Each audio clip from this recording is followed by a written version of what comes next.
भैया बार बार फेल होने की वजह से मैंने खुद पर यकीन खो दिया है, खुद पर भरोसा खो दिया है। आप पता है क्या कर रहे हो? खुद को जज कर रहे हो। और कैसे जज कर रहे हो? आपका जो बेसिस है, जो रीज़न है, वो बहुत ही शैलो है, बहुत ही घटिया है, बहुत ही छोटा है, बहुत ही इररेलेवेंट है। मटीरियलिस्टिक सक्सेस, भौतिकवादी सफलता, इसको आपने जीवन से ऊपर बना लिया है। इसमें फेलियर मिल गए तो मेरा जीवन बेकार, मैं कुछ नहीं कर सकता, मैं शून्य हूं। मेरे हक में रिजल्ट्स नहीं आ रहे तो मतलब मेरी मेहनत बेकार है, मेरे एफर्ट्स बेकार है, मेरा जीवन बेकार है। पर दोस्तों, क्या आपने सोचा है कि सक्सेस क्या आपको सिर्फ अपने एफर्ट्स के बेसिस पे मिल जाती है, या और बहुत सारे फैक्टर्स मिलके तब सक्सेस को पैदा करते हैं? मैं अपनी बात को एक छोटी सी कहानी से एक्सप्लेन करता हूं। एक मजदूर था, पूरे दिन मेहनत करके किसी तरह घर का गुजारा चलाता था। उसका बच्चा बीमार हो गया, बहुत बीमार पड़ गया। उसको जीवित रखने के लिए सर्जरी की जरूरत थी, एक बड़ा ऑपरेशन होना था। पैसा था नहीं, मुश्किल से रोटियों गुजारा चल रहा था। बच्चे की जान ताक पे लगी हुई थी।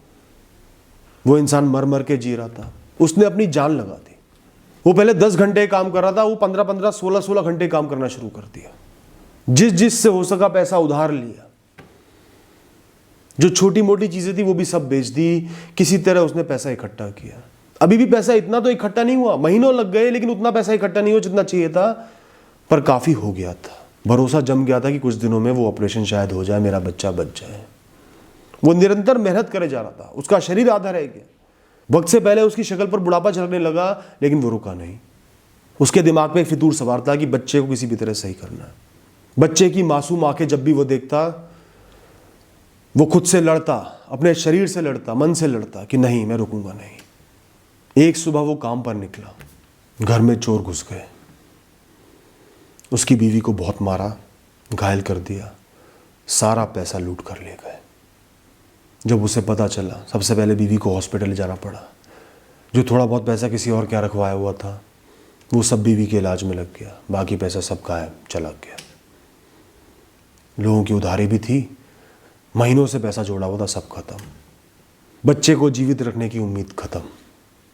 बच्चे की मृत्यु निश्चित हो गई। वक्त ने उसको, अपने बच्चे को अपनी आंखों के सामने मरते देखने के लिए मजबूर कर दिया।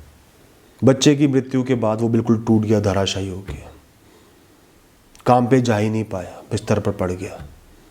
बीवी को पूरे पूरे दिन काम करना पड़ रहा था, तो भी ज़्यादा कमा नहीं पा रही थी। घर का गुजारा नहीं चल पा रहा था। बीवी भी उतना ही दुखी थी, बहुत दुखी थी, पर वो बिल्कुल टूट गया था। उसके मन में गिल्ट था, पश्चाताप था कि मैं नहीं कर पाया, मैं बचा सकता था। उसकी गिरती सेहत को देखकर, घर के हालात को देखकर, उसकी बीवी उसको एक दिन एक साधु के पास लेकर गई। वो उन साधु को बहुत मानती थी। वो एक मंदिर में एक छोटे से कमरे में रहते थे। पूरे दिन पेड़ के नीचे बैठे रहते थे, या तो मन में लीन या कुछ पढ़ते रहते थे। उसने सारी बात उन साधु को बताई। वो भी रोने लगी। पति भी बहुत तेज रोने लगा। साधु ने उसके पति की तरफ देखा और बोले, तुम्हारे साथ जो हुआ बहुत ही बुरा हुआ। कोई भी इंसान टूट जाएगा, लेकिन तुम टूट के बिल्कुल ही बिखर गए, बिल्कुल खत्म हो गए, मरे समान हो गए, क्योंकि तुमने एक बहुत बड़ी गलती करी। तुमने अपने आप को भगवान समझ लिया। तुम अपने बच्चे के भगवान बनना चाहते थे, उसके भाग्य के भगवान बनना चाहते थे, उसके जीवन के भगवान बनना चाहते थे, और इसलिए ही आज तुम पश्चाताप में तिल तिल करके मर रहे हो। बिछड़ने का दुख तो होता ही है, लेकिन ये पश्चाताप का दुख और बड़ा दुख है। खुद को किसी का भगवान समझकर और अपनी हैसियत पता चलना कि मैं सिर्फ एक आम इंसान हूं, बहुत बड़ा दुख है। दोनों पति पत्नी साधु की आंखों में देखने लगे। साधु ने कहा, मुझे कुछ बातें बताओ। अगर तुम वो ऑपरेशन भी करा लेते, लेकिन ऑपरेशन कराते ही, ऑपरेशन के बीच में तुम्हारे पुत्र की मृत्यु हो जाती है, पैसा भी लग गया, ऑपरेशन भी हो गया, सफल नहीं हुआ, सफलता की क्या गारंटी थी? यह ऑपरेशन सफल होने के बाद भी कोई कॉम्प्लिकेशन होके वो चले जाता, तो क्या करते? ऑपरेशन के बाद तुम खुश हो जाते कि वो सही हो गया, तो भी किसी कॉम्प्लिकेशन से वो चले जाता। अगर ऑपरेशन होने के, सही होने के 1 साल बाद उसका एक्सीडेंट हो जाता तो, या फिर उस एक सर्जरी होने के बाद कुछ महीने बाद एक और सर्जरी की आवश्यकता पड़ जाती, तो क्या करते? अगर तुम्हारी ही तुम्हारे पुत्र का इलाज कराने से पहले मृत्यु हो जाती, एक्सीडेंट हो जाता, तो क्या करते? या कोई बीमारी हो जाती, तुम भी बिस्तर के सवार हो जाते, तो क्या करते?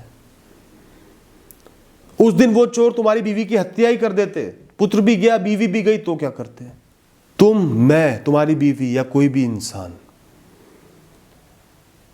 अपनी परिस्थितियों का रचयिता नहीं है, मालिक नहीं है। परिस्थितियों का मालिक कोई और है। तुम उसे भाग्य कह लो, भगवान कह लो, वक्त कह लो, जीवन की कहानी कह लो। तो परिस्थितियां तो अपने आप आके खड़ी होंगी, उनको तुम कंट्रोल नहीं कर सकते।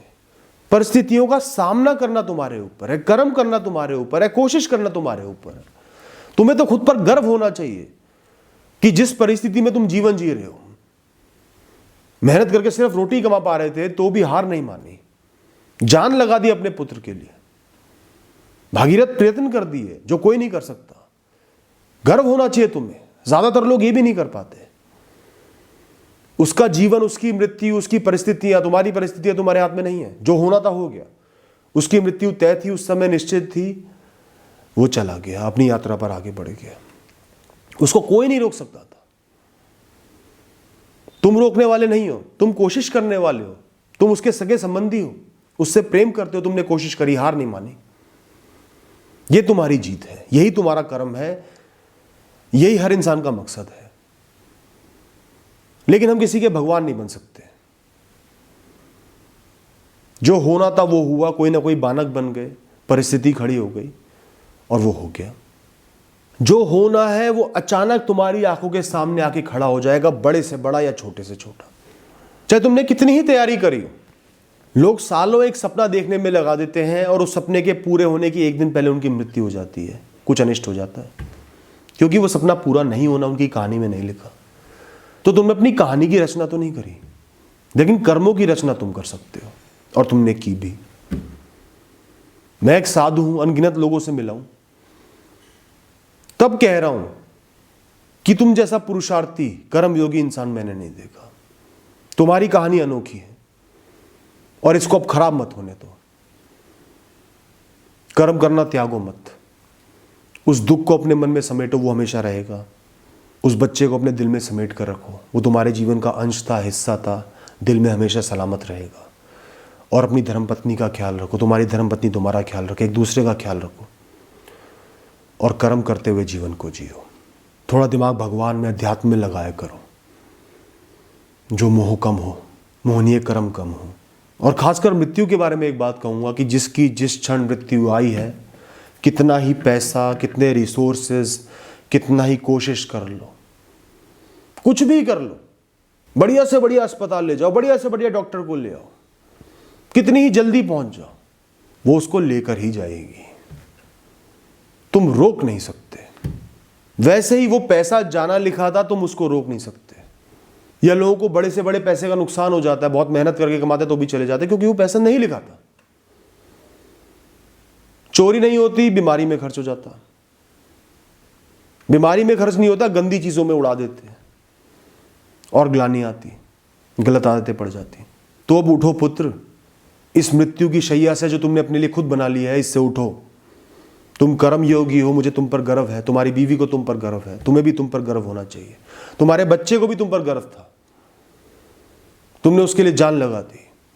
तो अब उठो, कर्म योग को त्यागो मत, जाओ अपने जीवन को जियो, संपूर्ण करो, स्वस्थ रहो, मेहनत करते रहो।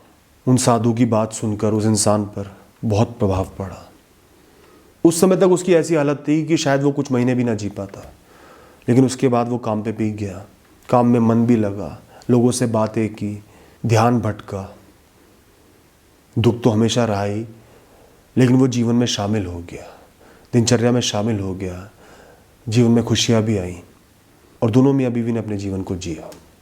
तो दोस्तों, इस कहानी का मॉरल ये है कि आप अपने आप को प्रकृति की, किस्मत की, भाग्य की, भगवान की, आपकी कहानी की परिस्थितियों, फैसलों, इवेंट्स के लिए ब्लेम नहीं कर सकते। खुद को जज मत करो उन चीजों के लिए जिन पर आपका बस ही नहीं है। उन चीजों के लिए जज करो जो आप कर सकते थे या कर सकते हो। वो है कोशिश, प्रयत्न, कर्म, और कई बार अपनी लिमिट्स को पुश करना परिस्थिति के हिसाब से। वो कर रहे हो, कर लिया है तो खुद पर हमेशा गर्व करो। आप एक उच्च स्तर के इंसान हो, आपसे उच्च स्तर का इंसान कोई नहीं हो सकता। चाहे किसी के पास कितना ही पैसा हो, फेम हो, लग्जरी हो, वो आपसे उच्च स्तर का नहीं है। इस गलत फहमी में मत रहो कि किसी के पास ज्यादा पैसा है तो वो आपसे ऊंचा है। जिसके पास ज्यादा कर्म है, कमिटमेंट है, जो रुकता नहीं, थमता नहीं, आगे बढ़ता रहता है, वो है उच्च स्तर का इंसान। बाकी पैसा तो बहुत लोगों को जायदाद में भी मिल जाता है। परिस्थिति तो भगवान ने, किस्मत ने, भाग्य ने, जीवन ने लाके खड़ी कर दी, चाहे कितनी बड़ी कठिन क्यों ना हो। लेकिन उसका सामना करने वाला शिद्दत से, मन लगाकर, कर्म करके, वो एक नायक होता है, एक हीरो होता है जो आप हो। हीरो से ऊपर तो कुछ भी नहीं बन सकते ना एक पिक्चर में। एक कहानी में नायक से ऊपर कौन होता है? कोई भी नहीं। तो अपनी कहानी के नायक बनो, भगवान नहीं। थैंक यू दोस्तों, ऑल द बेस्ट।